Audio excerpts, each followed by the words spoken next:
my upbringing is so different to that. My upbringing was just like, if you want to do something, just find a way.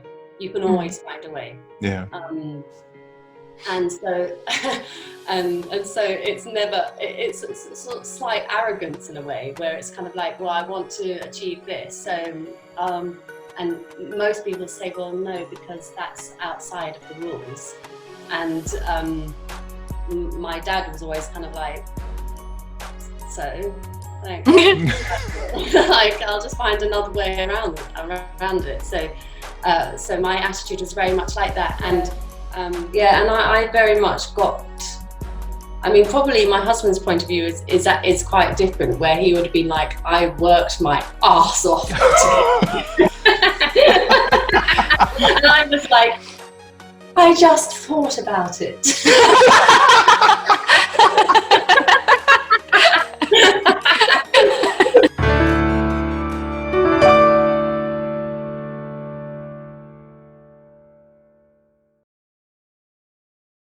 So, ladies and gentlemen, Anna Emmins. This is love it. So the underlying question is, how did you get to this point?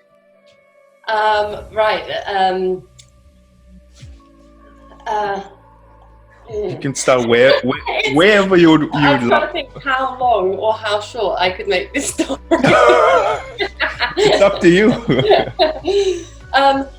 Well, how I came across SFM. Shall I just tell you how I came across SFM? How you came across SFM, or even where the need came from, like. Because because I find it actually quite amazing, because it's like doing all these interviews. It's like we all had kind of similar stories. Yeah. And here we are, like, at this point. Absolutely. No, I mean that. No, I've definitely noticed that. Is that that SFM does seem to be. Capturing that moment in everyone's life where they just need a change. Yeah. And because everybody that I speak to is kind of like, I would never normally do this kind of thing. It's like everyone says it, and I'm exactly the same. It's like, I never click on YouTube adverts, And it's really extraordinary to hear how all these people who never click on adverts have all clicked on an SFM advert. It's like something is they're doing something right, you know. So I was the same. Is that for all sorts of reasons over the last few years, I've just had big changes in my life, and different difficult things, some really difficult times been happening, and it got to the point where something was going to snap, either in me or in the family, or that kind of cliche scenario. And things just weren't working in all aspects of life. It was like work, relationships, children, everything was just like disintegrating. And so it got to the point early last year where I just said, look, we've got to make a major change here. We've really got to do something big. Like, no more waiting till the children have grown up, or no more waiting till we've got more money. It's just like, we've got to make a change, and it's got to be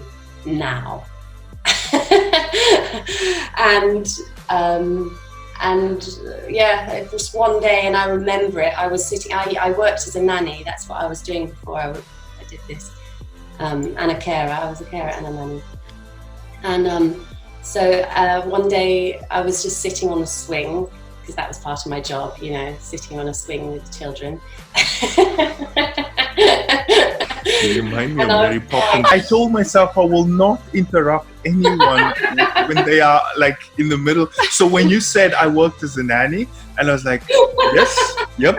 What's really funny is that at the same time, like all these things, just to go off the subject a minute, is that I'm fascinated by this whole idea of synchronicity, of how you know, as soon as you start to recognize patterns in things. Yeah. And basically what happened was that about this time last year, I got the part as Maria in The Sound of Music. Really? That's my favorite movie! Yeah, it's just the most wonderful thing. And basically, when it wasn't a professional production or anything, but it was still in a big theatre with 300 or 400 people. And very professionally done, but basically when I go on stage and I'm doing these things over a period of time, which was several months, I like totally become the character, okay, in my normal life as well. Like I just really get into it, and so I got that part, and then as soon as I got that part, I also got the job as a nanny in a really big house in the countryside.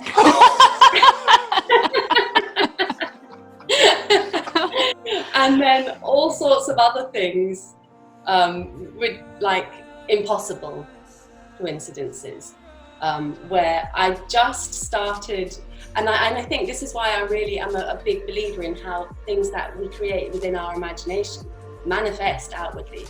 Yeah. It's just like so true, because and without me even meaning it to happen, those things. So while I was being Maria on stage, like all really ridiculously stupid things about Maria were happening in real life, and in fact it was then within that same period that I was talking about, and actually this joins very nicely, if I can jump back to what we were talking about before, is that it was around the same time I was like, something's got to change.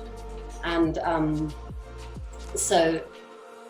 what was beautiful about the whole process is that I was matching Maria and her, because the whole story with her is that she goes through like a sort of awakening. She goes through like a self-awakening where she is this very innocent, childlike character who has to go through, she has to face her fears. Like she really has to face her fears, and she goes through all the troubles of having to leave the nunnery and go out into the big wide world and this and that, and then it sort of ends up with them. She then has to leave her comfort zone once more after she's found it. You know, it's the classic hero story anyway. And then she goes into the mountains, and they have to cross the Austrian mountains to escape the Nazis, basically the baddies. And so while this whole process was going on, I was totally going through the same process in my own personal life, which was I had this, I was myself going through this process of, I wouldn't call it awakening, because I don't think I'm an awake person. I just had my own journey, you know. And going, and because I was so part of the music, and the music like expressed so fully everything that I was going through, this whole thing where she talks about how she's always wanted these changes, and now that she's facing them, she's terrified, and she talks about that, and anyway, all these things, and then she ends up leaving, and it was during that period that we decided to pack up everything and leave. And we also, so yeah, I basically was just doing, without intending to. This is what I mean. It wasn't a thing like, I'm going to do this. It's just like, it was just like everything falls into this perfect pattern. where it all just becomes synchronized and just moves forward. And so basically then what happened was we said, we've got to make this massive change. I was sitting on the swing, that was it. And I said, I need to know what to do. I really need to know what to do. And then just a thought came into my head, which was, why don't you just move to Tenerife?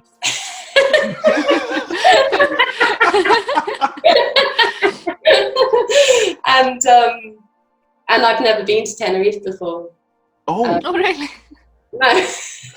Okay, I thought you'd been there before. No, I've never been, and neither of my husband. And so I sent him a message. I mean, when I look back in hindsight, the seed had been sown several times without me knowing. So it was different things throughout, different things that I must have seen.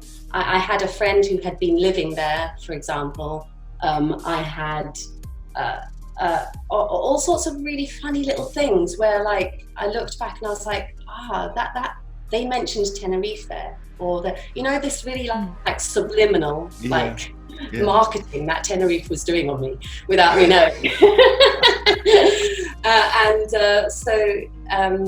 And so after we had decided that, anyway, that was basically when I was like, okay, I need to know what I'm going to do when I get there. My husband has an online business, so he was fine. He could just carry on doing that when we got there. But for me, I was like, I've got to work out what to do. And so the first thing that I did was I applied for TEFL qualification, which is teaching English as a foreign language. I thought, then I can just go there and teach English. So I applied for that, and I started on that. But in the meantime, I was like, secretly, I was like, no, I want to be a millionaire.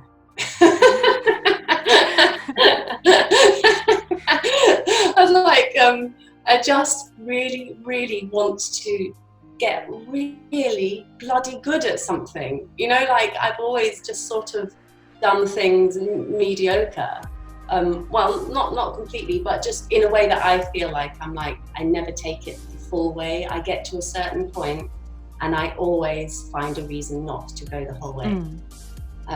It was like that with my music, and I understood what you were talking about, Denny, when you said you suddenly have that attention put on you and something which is difficult to pinpoint frightens you and you back off. When I was doing my music and I was doing very well with it, and I just got to the point where I was, and it was fear. When you look back, you look at it and it's like it's fear in one form or another. And I would come up with all sorts of reasons. I'd be like, well, I can't leave the children, I can't go on tour because I can't just leave the family. I don't have enough money to do that, I don't have enough support, and all sorts of reasons anyway. And I've forgotten where I was. I can't remember why I was talking about that. To Tenerife. Yeah. Oh yes, and so I was just like, I really want to do something fully, all the way, and just get really good at it, and be an expert rather than like a jack of all trades. I'm really good at being a jack of all trades. I can just dip my finger in anything and just be like, yeah, I'm good at this. But then that's it. I'm just like, okay, I don't need to try anymore because I recognize that. I can do that. Yeah. And that's when I was doing lots of like, I was really investigating the whole self-development and alternative kind of spirituality stuff and everything like that. I've been brought up Catholic, and so I was just breaking out of that, not breaking away from it, but breaking out of it, just expanding my picture, and really looking into all sorts of things, and just thoroughly enjoying it, and having my mind blown every single day by these concepts and ideas, and just being like, wow. And then that's when I came across SFM. It was carefully slotted in between Eckhart Tolle videos. Joe Dispenza, and Alan Watts and all of these people. Yeah, and I just when I eventually did, I signed up and I said I'm going to get it all set up and ready for when we leave, because we literally decided in about March that we were going to pack up and leave, and then we left in August 2019, like March this year. Yeah. Whoa. Yeah. Okay. So it's been a bit of a whirlwind. Yeah. No, it was that. We were just like, we want to do it. We want to make the change. But why wait? We'll just do it now. We sold everything, and we sold. We kept our house and we rented that out. But we sold everything. I sold all my clothes. I got rid of all my books, my whole library, all my beloved things. And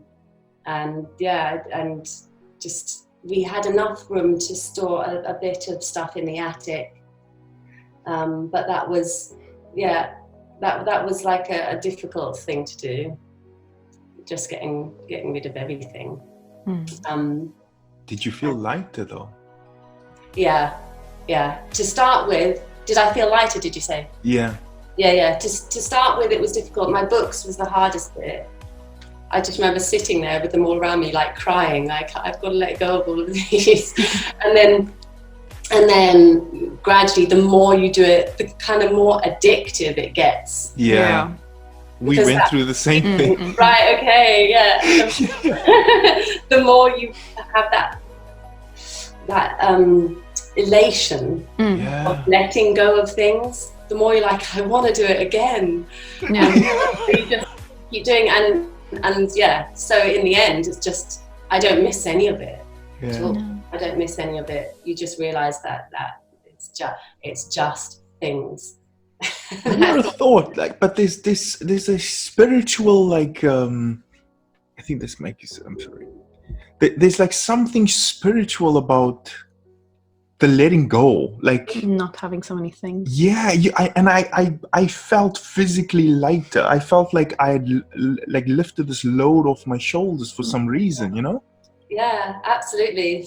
Yeah, no, it's completely like that, and it's kind of like so much emotional attachment without you realizing is kind of like it's like your belongings are saturated with those attachments, like all these emotional attachments and all the kind of energetic attachments, and so you actually cut it off, and we came here and we just had a suitcase each. That's all we had. Whoa, okay. Whoa, okay. But I mean, I absolutely admire like you guys just taking that, because it had been months, what felt like months, but actually, it was literally in between March and August. I mean, that's several months, but I had just been so bogged down with material things, because I was just doing car boots, I was doing eBay, I was doing Facebook, like I was just selling everything everywhere that I possibly could. And there was just so much stuff. I mean, we'd lived in that house for about 17 or 18 years. And that's like with 5 children. So you can imagine it's like a lot of stuff. And so we went, and so it was just like months of stuff, of clearing out stuff and letting go of stuff, and then just leaving and coming here. And we just came to like a blank house. And the Spanish houses are really different as well from English houses. Yeah. Carpets, there's nothing like messy. It's just like everything's square and tiled. Tiles, yeah. Like, and what's funny is that I never ever thought that I would live in a house which was that minimalist, because I really like color and clutter and wooden things, and and so I never thought that I would enjoy this, but I got here and I was just like, it's just a blank space. I just put my suitcase there and that's it. and everything is so easy, like so much practical work. I was just like, now all I need to do is think about, I don't need to think about anything like messy or practical anymore. I just need to meditate. And I don't have anything else to do apart from, all the other huge mountain of other practical things that you have to do when you then move country. I somehow used to think that your surroundings, so like, because I have this thing, it's like I kind of have to, I got to a point where I always have to clear things out. Like I don't like clutter, because it somehow, I feel like it reflects my state of mind. Yeah. You know? It really does, yeah. That's really interesting, because I'm very similar, but it depends on the subject of work. Like, for example, like, something where it needs to be very orderly and your mind really needs to be organized. But I cannot just sit in a messy room. I have to tidy the whole room first and then sit and do it. But when I do my music, that's not like that at all. I can imagine. When I'm writing a song, it's amid total clutter and mess and everything like that, and it doesn't. And that's actually, I don't know whether I'd be able to be inspired in a nice, clean, organized. So it does just depend. What I find so cool is like seeing or like hearing then how you guys moved to Tenerife, because you got this feel like something's got to change. Because I think what a lot of people do, right, is that they get into jobs, or they, or if you're a stay-at-home mom, but you kind of go through life and you feel that something's not quite right, but it's like this little pebble in your shoe that you don't care to take out until it gets worse and worse and worse and worse. But I think it's so brave to dare to just say, nope, let's do this, whether it's moving to Tenerife or sailing the world or whatever it might be that some people do, where they feel it so strongly that they dare to uproot themselves and change so completely, instead of just keeping that heavy feeling in your chest from not being happy where you are, but not taking the step to actually change it. Yeah, and also the even more so than not daring is not believing that it's possible. Yeah. That seems to be even more what actually people, because when I told people, we're going to move to Tenerife, they would say things like, oh, you're really lucky. And I'd be like, it's got nothing to do with luck. We're having to uproot everything. We're having to sell everything. This isn't because we've got immediately they think, oh, it's because they must have lots of money. They must have loads of time. They've got all these things, and that's why they're able to do this. And we're so kind of envious because we would love to do that. And it's like, no, you don't understand. I'm in exactly the same position as you. Exactly. Maybe even worse, because we're at rock bottom. And that's, we're doing it because we believe that we can do it. Not because we've got the resources. And again, I'm a real believer in when you want something to happen, first and foremost, you absolutely have to have a really firm belief that it is possible, and then everything else falls into place. And you have to have a real faith to believe that, to get to do that, because that's the only thing. That's literally the only thing that makes those things possible.